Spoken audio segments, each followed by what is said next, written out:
सुप्रभात प्यारे बच्चों, मैं उषा चौहान आपकी हिंदी विषय की अध्यापिका।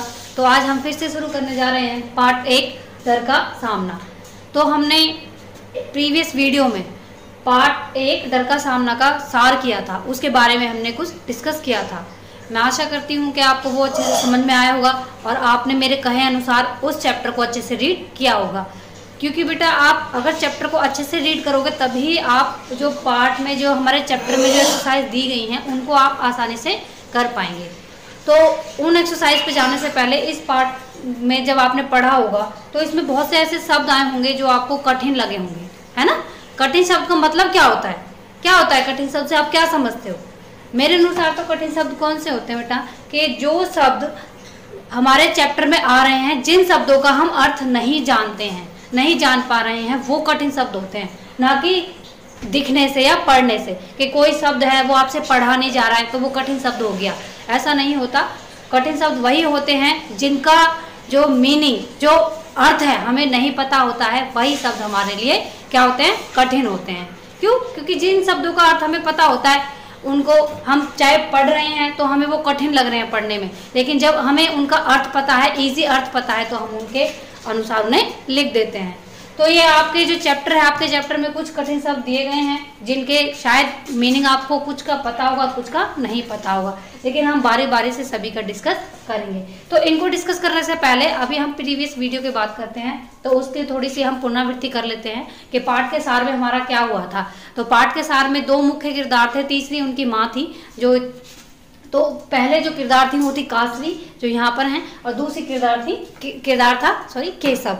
ठीक है। तो ये पूरा पाठ है जो केशव और कासवी के बीच में है, जहाँ जो केशव है उसे अंधेरे से, बिजली से और बारिश से बहुत डर लगता है। क्यों? क्योंकि जब वो 4 साल का था तो उसके साथ एक घटना घट गई थी जिसके कारण उसे इन सारी चीजों से डर लगता है। तो इस डर का सामना ये इस चैप्टर में करता है। किस तरीके से केशव की माँ और कासवी दोनों मिलकर केशव के डर को दूर करती हैं, ये सारा आपने पढ़ा था। तो एक बार हम और पढ़ लेते हैं, छोटी छोटी बातें क्लियर कर लेते हैं कि जब केशव 4 साल का था तो वो लखनऊ में रहता था, तो अब लेकिन वो कोलकाता में रहता है। अब वह 8 साल का है और जो कासवी है वो 12 साल की है। तो जो केशव है वो कासवी का पड़ोसी है और दोनों अच्छे मित्र हैं, लेकिन जो कासवी है उसे अपने छोटे भाई की तरह ट्रीट करती है, छोटा भाई मानती है, उसका ख्याल रखती है। तो एक दिन वो जब शाम को पार्क में जाते हैं, खेलते हैं, तो आंधी आ जाती है, बहुत तेज तूफान आ जाता है, जिसके कारण केशव बहुत तेज की चीख निकालता है।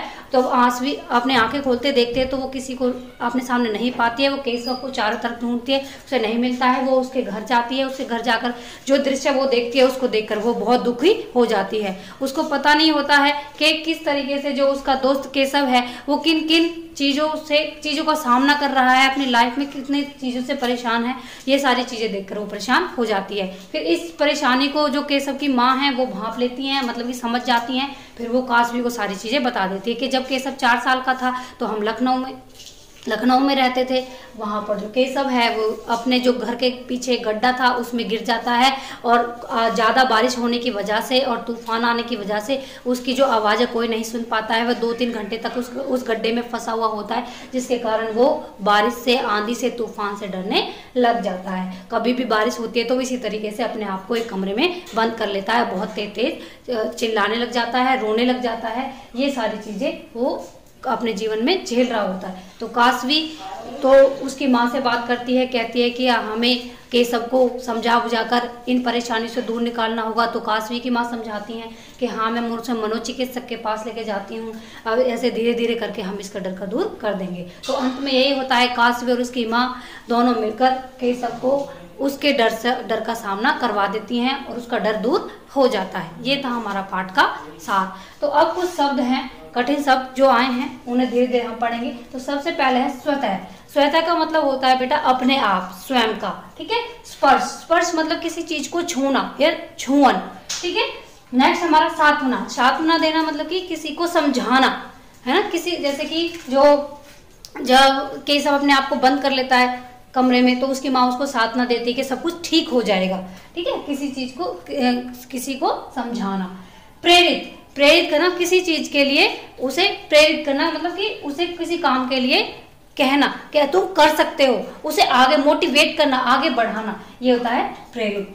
स्फूर्ति, स्फूर्ति का मतलब होता है जोश, ठीक है। रोमांचित, रोमांचित मतलब खुश, या किसी चीज को देखकर हम बहुत खुश हो जाते हैं, बहुत अच्छा होता है रोमांचित। जैसे कि जो आसवी है वो बारिश की बूंदों का स्पर्श पाकर जो कासवी है जो बारिश की बूंदों का स्पर्श पाकर रोमांचित हो उठती है।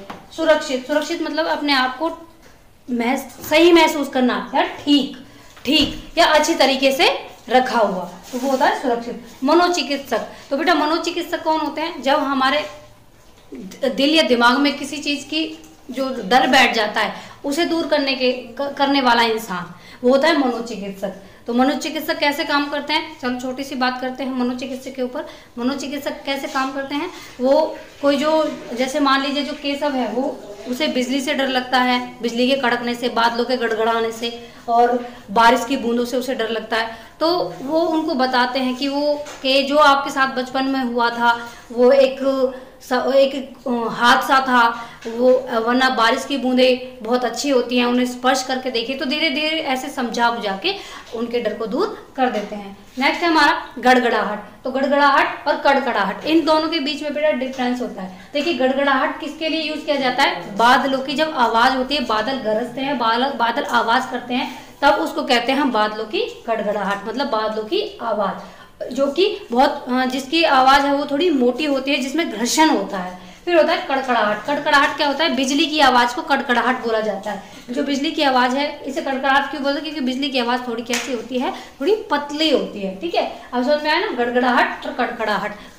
गड़गड़ाहट का मतलब होता है बादलों की आवाज, और कड़कड़ाहट बिजली के चमकने की आवाज। गर्जन, गर्जन भी गड़गड़ाहट ही होती है। जब हम कहते हैं ना कि बादल गर्जन कर रहे हैं या गरज रहे हैं, तो गर्जन भी जो बादलों की आवाज होती है उसे भी हम बोलते हैं गर्जन। तो ये थे हमारे कुछ कठिन शब्द। इसके बाद कुछ हमारे शब्दार्थ आएंगे। शब्दार्थ भी हमारे इन्हीं में से हैं। मैंने आपको अभी क्या किया है ये समझाए हैं, पर एक बार और मैं लिख के आपको बता देती हूँ शब्दार्थ भी। तो देखिए बेटा, पहला हमारा शब्द है स्वतः। स्वतः का मतलब मैंने अभी सब चीजें आपको समझाई हैं, लेकिन हम दोबारा कर लेते हैं। खुद तथा अपने आप। स्पर्श, छुअन, सांत्वना, तसल्ली, प्रेरित, हौसला बढ़ाना, स्फूर्ति, जोश, रोमांचित, खुश होना, सुरक्षित, ठीक या अच्छी तरह से रखा हुआ।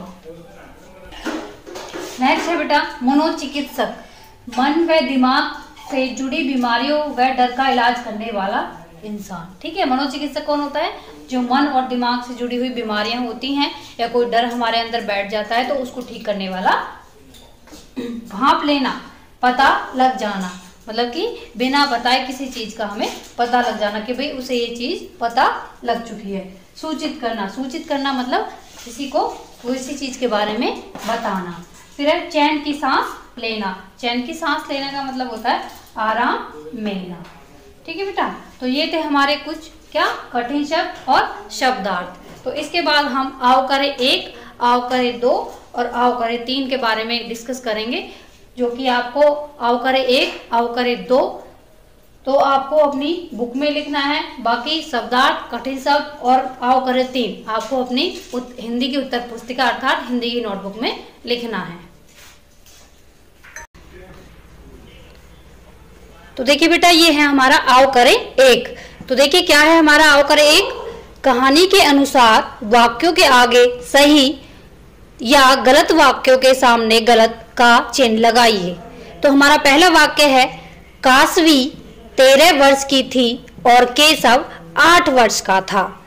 तो बताइए, जैसे कि आपने पाठ पढ़ा होगा या पाठ का सार की जो वीडियो है वो देखी होगी, उसमें मैंने बताया भी होगा आपको। तो कासवी कितने वर्ष की थी पता है आपको ना? कासवी 12 वर्ष की थी। तो और केशव कितने वर्ष का था? केशव 8 वर्ष का था। तो ये वाक्य हमारा सही है या गलत? गलत, हाँ वेरी गुड। तो ये वाक्य हमारा गलत है। नेक्स्ट है शाम को जब वे बगीचे में खेल रहे थे तो अचानक आंधी आ गई।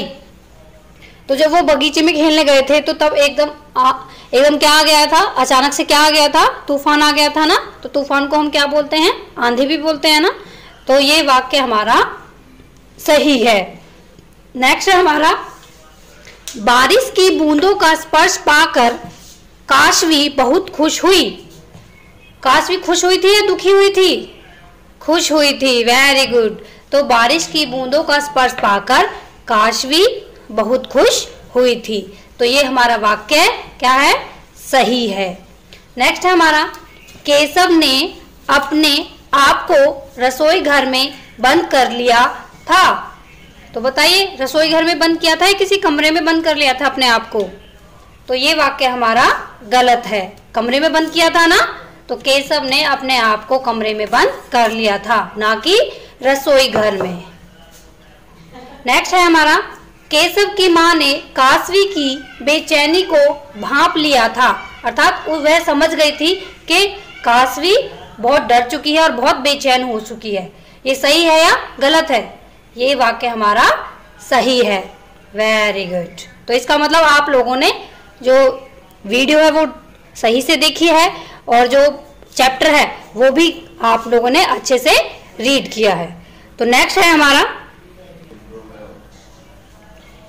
केशव के साथ घटी घटना के बारे में जानकर काशवी को दुख हुआ। तो बताइए, ये सही है गलत?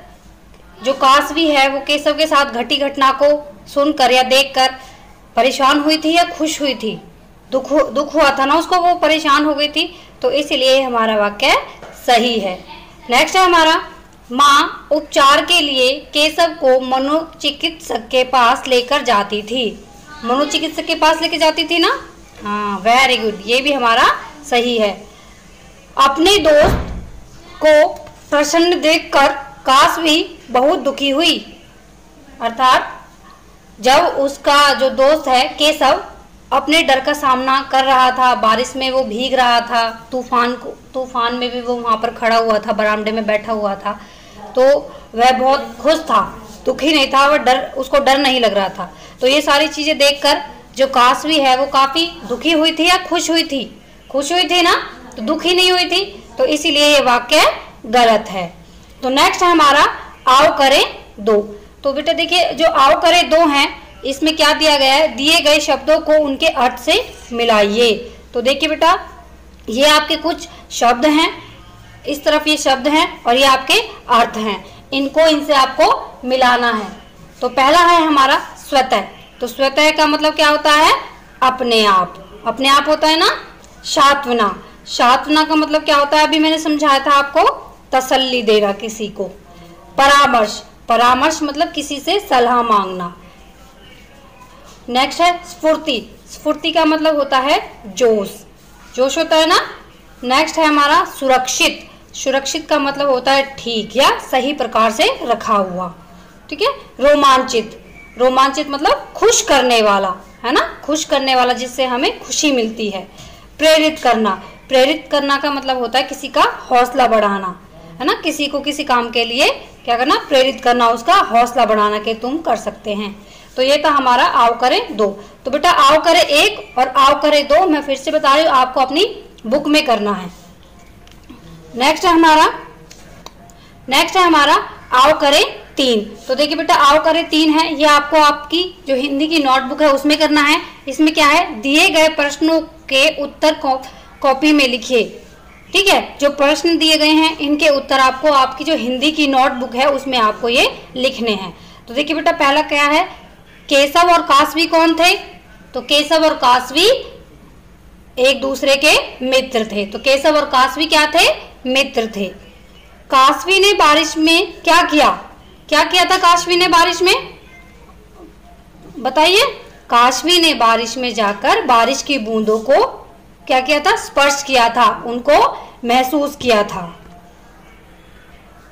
नेक्स्ट है बेटा, केशव का डर किस चीज से जुड़ा हुआ था? तो केशव का डर किस चीज से था? बारिश से था, बिजली के चमकने से था और तूफान में छाए हुए अंधेरे से था। तो किस किस चीज से हो गया केशव का डर? बारिश से, बिजली से और अंधेरे से। ठीक है बेटा। फिर नेक्स्ट है, केशव की माँ ने उसका डर दूर करने के लिए क्या किया? तो क्या किया था? जो उसकी माँ है, मतलब कि जो केशव की माँ थी, वो उनको कहाँ लेकर जाती थी? मनोचिकित्सक के पास लेकर जाती थी, है ना। और वह स्वयं भी किससे? मनोचिकित्सक से परामर्श लेती, मतलब सलाह लेती थी और कहती थी कि मुझे क्या करना चाहिए जिससे मेरे बेटे का डर दूर हो सके, जिससे वो उसके जीवन में उन चीज़ों को करके उसका डर दूर करती थी। तो हम कैसे लिख सकते हैं कि केशव की माँ केशव को समय समय पर मनोचिकित्सक के पास लेकर जाती थी तथा वह स्वयं भी मनोचिकित्सक की परामर्श के अनुसार केशव को उसके डर से लड़ने के लिए प्रेरित करती थी। कि मनोचिकित्सक उनको बताता था कि तुम्हें ऐसे बोलना चाहिए, अपने बेटे को ऐसे समझाना चाहिए कि वो एक घटना थी। तो ऐसे वो बोलकर अपने बेटे को डर का सामना करवाने के लिए तैयार करती थी। नेक्स्ट हमारा, केशव ने अपने डर का सामना कैसे किया? तो कैसे किया था केशव ने अपने डर का सामना? केशव ने अपने डर का सामना बारिश से न भागकर बूंदों के जो बूंदें आ रही थी, जो बारिश आ रही थी, उन बूंदों को स्पर्श करके, उनके स्पर्श को महसूस करके, बिजली की आवाज का सामना करके, है ना, और बारिश में नाव चलाकर किया था ना उसने। कि जब बारिश अंत में जब बारिश हुई थी तो तब वह उस बारिश से डरा नहीं था, बल्कि उस बारिश में खड़े होकर उसने कासवी की तरह अपने दोनों हाथ फैलाए और उन बारिश की बूंदों को उसने स्पर्श किया था। और वह बिजली की आवाज से भी डरा नहीं था, वह वहीं खड़ा हुआ था। और फिर बाद में उसने उस बारिश के पानी में एक नाव बनाकर क्या किया था? अपने डर का सामना किया था। तो ये थे हमारे आव करे 3। तो देखिए बेटा, इस जो आव करे के 3 के जो प्रश्न उत्तर हैं, जो प्रश्न हैं, इनके उत्तर मैं आपको PDF के थ्रू भेज दूंगी। तो आपको ये अपनी फेयर नोटबुक में लिखने हैं। आशा करती हूँ कि आज का आपको समझ में आया होगा।